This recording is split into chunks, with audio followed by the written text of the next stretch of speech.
Hello, everyone. We're here today with Mrs. Mary Ann Stump. I know many of you had Mrs. Stump as their kindergarten teacher at Chester Grade School, and we thought it would be fun to reminisce about some early school days with a favorite teacher from the grade school. So welcome, Mary Ann. Thank you so much for joining me today. I'm glad to be here, Tammy. Thank you for asking. You're most welcome. So glad to have you. You know, it's a little bit different now how school is taking place, but I thought it would be fun if we would just start taking a look back to what brought you to Chester and your background and maybe your family's background in education. So you sent me a picture of a bell, and I think that's on everybody's screen right now. You want to start with that, since I think that's a good point to tell the folks what this bell means to you and your family. Well, I'm the third generation teacher in my family, and the bell was my grandfather. He taught at a one-room school in Johnson County in Illinois. And then my dad and my mother were both teachers, and my aunt and my cousins are all teachers, and my husband finally gave up and joined us because there were too many around him. Teaching what brought you to Chester? No, actually, teaching was what brought my father to Chester. He ran for county superintendent of schools in 1938 and was elected. And so we moved to Chester right before my 5th birthday. And that's what brought us to Chester. My mother and dad were both from Porterville, Illinois. So we're all from this area. I see. So you started as a student going to school then in the Chester district, huh? Right. I went to the Chester grade school, the old one, down near the courthouse on Market Street, and graduated from Chester High School and went to college at George Peabody in Nashville, Tennessee. And while I was in college, they built the new grade school. And about a year after I graduated, they called and asked if I would like to teach the kindergarten in Chester, which was my dream. So I was really happy to do it. Do you mind sharing what year was your first year in teaching at Chester Grade School? I started in 1957. The fall of 1957. I was living in Murfreesboro because my husband was attending SIU, and Mr. Marshallton, the superintendent, called me and said, "We just lost our kindergarten teacher. Would you be interested?" And I said, "Oh, I sure would." So we moved from Murfreesboro back to Chester and have been here ever since. The college I went to did not have a kindergarten. So I didn't do student teaching in kindergarten. I did it in the 2nd grade. So I was almost as scared as they were, I guess. But we got along, and it turned out to be a great year. I don't remember ever a time when I got up in the morning and said, I don't want to go to school today. All schools didn't offer kindergarten back then, right? I mean, was kindergarten relatively new in the 50s, or do you know when kindergarten started becoming the norm? It did start in the 50s here in Chester, I believe. And the first kindergarten teacher was my stepmother, Rachel Stover Carlton. Oh. And she taught for a number of years, and then she moved to the 2nd grade. And then the next teacher was a Mrs. Seidler. I don't know how long she was here. And then she left, and that's when I came in. What was kindergarten like then? I'm sure it wasn't 5 full days a week, was it? Well, we did half days then. And when I started, it was a 2-hour in the morning and a 2-hour in the afternoon. And I asked to increase it to 2.5 hours, which they did.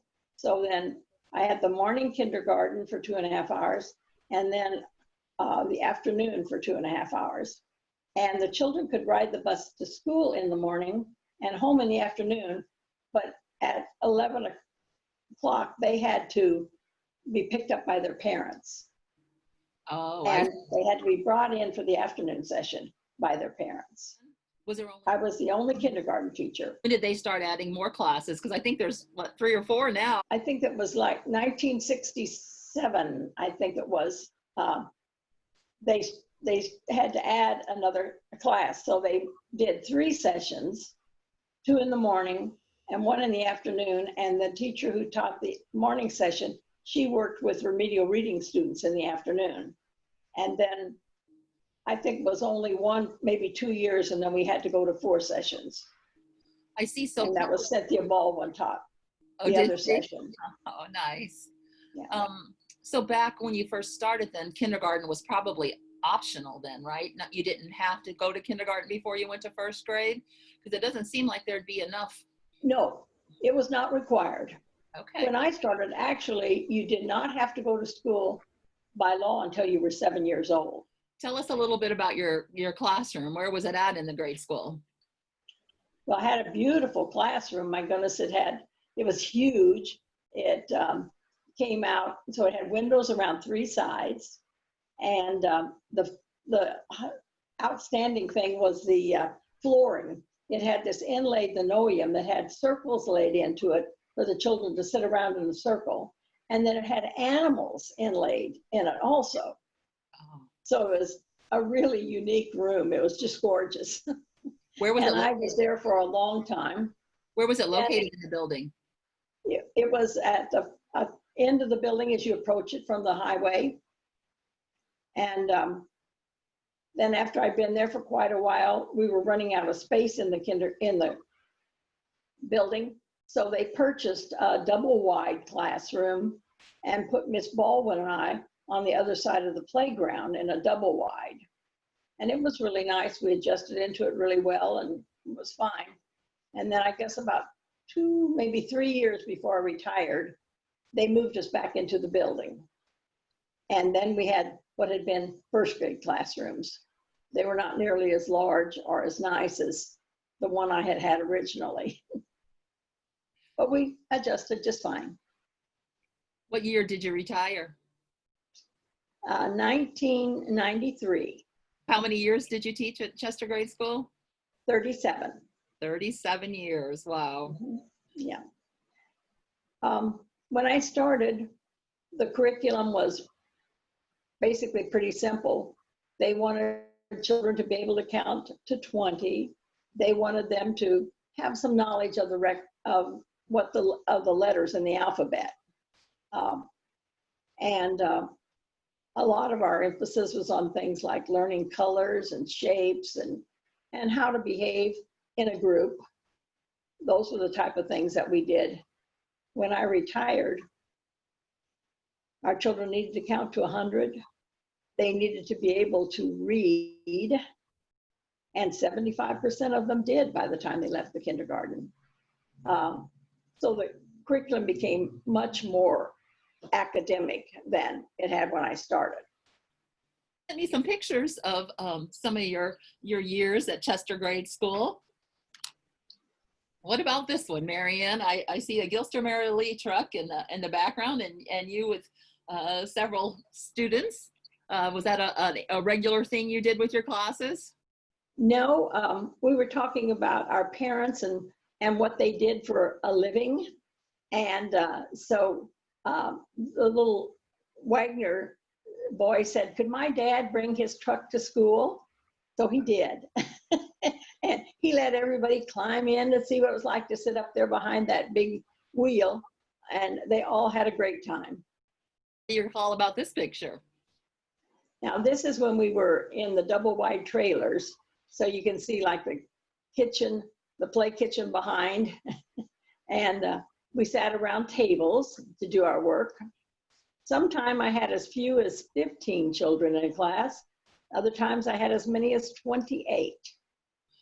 So wow. Over the years, I probably averaged taught 1,500 children probably.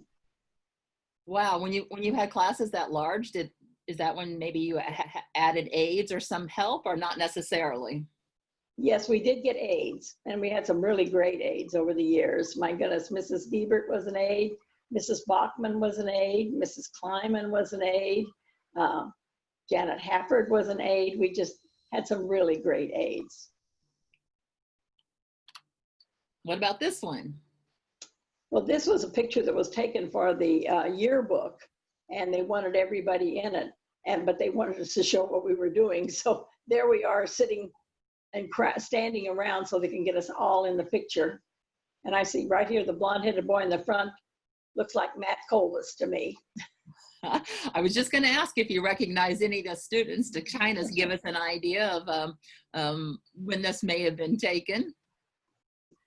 Unfortunately, I made the mistake as an ambitious young teacher. I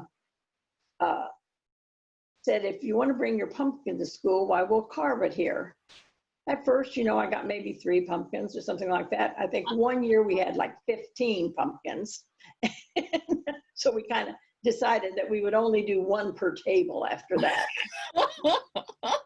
That does sound rather ambitious. Did you have to clean all the stuff out of them and everything too? Yes, we did that. Sometimes we even washed the seeds and toasted them so they could try eating pumpkin seeds, and did things like that. And there was a favorite story that we read about a jack-o'-lantern that sat out after the Halloween was over, and as they get soft, they close their mouths, they sink down. And so this little mouse came to live inside a pumpkin because it was such a cozy place with the lid, with the eyes and the mouth closed. How cute. I was trying to, looking around the table at the children and trying to guess the costumes, you know, some of them are a little generic, you know, could be from any time era. And I think I see Miss Piggy in the background. I think that's a Miss Piggy. Yes. But what in the world was the one with the red glasses? What character would that be? Do you know? I do not recognize that. I have no idea. It looks like he has 1 eyebrow and red glasses. And blonde hair over it, looks like. Yeah, intriguing. Next picture. Stone soup. That must have been a project that you did with more than 1 class, huh? At around Thanksgiving time, and we read the book about stone soup, where, you know, the traveler picks up a rock and takes it into town and looking for food, and they all say they don't have anything. No, they have no food. And so he said, well, he's got this magic rock, and he puts it in the pot. And then somebody said, well, I've got a couple of carrots, and somebody else has some potatoes, somebody else has some celery. And before long, well, they have a whole pot full of soup and enough for everybody to have some. And so we would read that, and everybody would bring in a vegetable. And then we would fix them, and we put it in the pot and cook it, you know, and then we all had soup for our milk break that day. Oh, fun memories, I'm sure, for a lot of students. What about this? This is pancake day. Must have been so we needed pancakes. And everybody got a turn pouring their pancake and cooking it in an electric skillet and turning it over. And then we had syrup and butter, and everybody had a great time. We'd have some mothers come in, and we'd have like 3 or 4 skillets going at a time. But everybody loved to try turning over a pancake. It was really, really interesting. This is a teddy bear picnic. So that was always in the fall, not too long after school started. And we would read about the teddy bear picnic and learn the songs about the teddy bear picnic. And then everybody would bring a stuffed animal. It didn't have to be a teddy bear, it could be anything. And then we would all sit around on the floor and have our milk and cookies, and the teddy bears would join us. I can see the little milk and maybe juice cartons from Chester Dairy. I know back when I started kindergarten, you weren't my kindergarten teacher. I didn't go to Chester grade school, but I can so vividly remember those milk breaks where we would have those bottles of milk from the Chester Dairy. I'm sure you guys started with that too. We did, and there was the neatest little opener that it was like a cap with a little pointed thing in the middle. You pushed it down on the lid, and it punched a hole to put your straw in. And that was so neat. Everybody loved to do that. That was really a big thing. So then when they changed to cartons, that was a learning experience. Well, when I came back to Chester and started teaching, the principal was Lawrence Lipe, he had been my principal at the old grade school and my geography and social studies teacher. Also, Miss Laverne Dyer and Miss Blanche Garver, who had taught me when I was in school, were still teaching in the building when I started. So you can imagine it was a little bit intimidating to have the people who had taught you and you're trying as a new teacher. And they were always giving me advice. Oh, you can't do this. Oh, you can't do that. My dad gave me some good advice. He said, when you start, act like you're ignorant and you don't know any better. And so, you know, you weren't supposed to take your children outside to draw a picture of a tree or things like that. Those were unheard of. But they were all very nice to me. And I loved having Mr. Light. He was great. Our trips to Grants Farm were probably one of the highlights. We went every year to Grants Farm, taking all the kindergarten children, and we all had a sack lunch, and everybody really enjoyed that. On the way home, almost everybody fell asleep. It was a hard day. When did you start those trips? Pretty much right away, or I don't know how long Grants Farm has been in existence. Either the first or second year I taught. The first time we went to the zoo, and that was a little bit difficult to hold on to the children at the zoo, though we did take mothers with us to help. And then we discovered Grants Farm, so we started going there, and it was much easier to control the group there. Some of your teachers were teachers when you started teaching. How often did that happen to you, that some of your students became teachers that you worked with? Yes, I'm always so proud of anybody who comes back to Chester to try to make it a better place to live. But Jeannie Wagner, Kathy McDonald were both students of mine, and they both taught here in Chester, which was great. Over the years, I love to have them come back and stick their head in the door and say, how are you doing? My first grade teacher did that to me when I was teaching. One day, my door opened and in came the lady who taught me in first grade. She was visiting Chester, and I was so surprised to see her. So it's really nice to have memories and recognize all the people you taught over the years. I bet so. I did moms and dads, and then I had their children.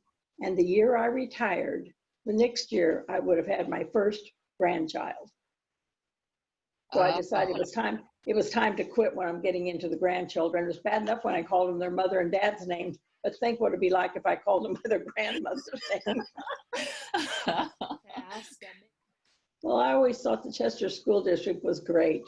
We got so much help from the administration, and they were understanding. You know, I just really enjoyed teaching here. Like I said, most of my career was here. I did teach a little bit in Alton when I first graduated, third grade, and substituted even one time in a two-room school.